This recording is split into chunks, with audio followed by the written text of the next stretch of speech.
pyetjes, si është para përgatitja e kësaj sfide në aspektin emocional ndaj një kundërshtari që historia na ka lidhur për më shumë jashtë futbollit sesa brenda futbollit, sidomos edhe për ju personalisht.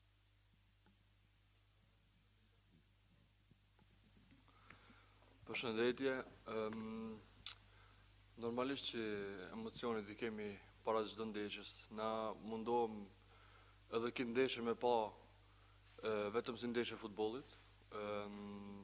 Mundohem me qenë profesionist në çdo aspekt dhe ai është synimi, na do shkojmë për të dhënë maksimumin për të marrë 3 pikë.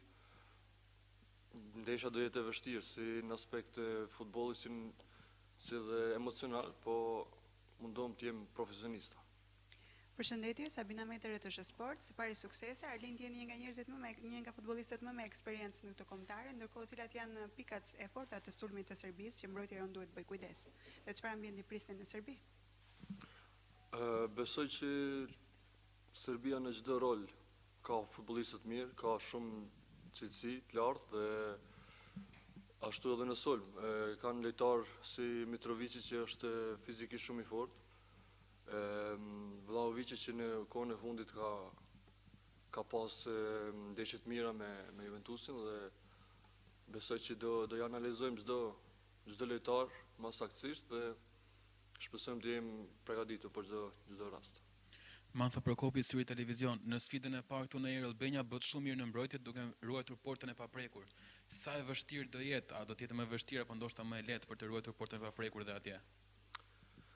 Sigurisht që atje do jetë më vështirë sepse çdo ndeshje jashtë është më e vështirë si në shtëpi ku e ke edhe tifozët mbrapa, atje nuk do e kem, po prapse prap në do e dhom maksimumin siç e kemi bërë këtu, siç e kemi bërë në çdo ndeshje më parë dhe shpresojmë t'ja dalim.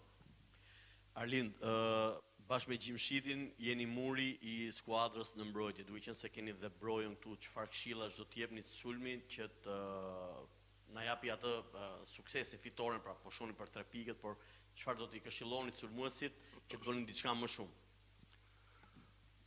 Këshilla nuk besoj që mu i dhajmë ne si mbrojtësa sulmuesit, po shpresojmë vetëm që ato raste që do i kemi, do i shfrytëzojmë dhe ne mrapa normalisht provojmë ta majmë portën e pastër dhe këtë sulmuest e din veç çfarë të bëjnë. Kjo ishte pyetja e fundit për Ajetin, tani vazhdojmë me pyetjet për Brojën.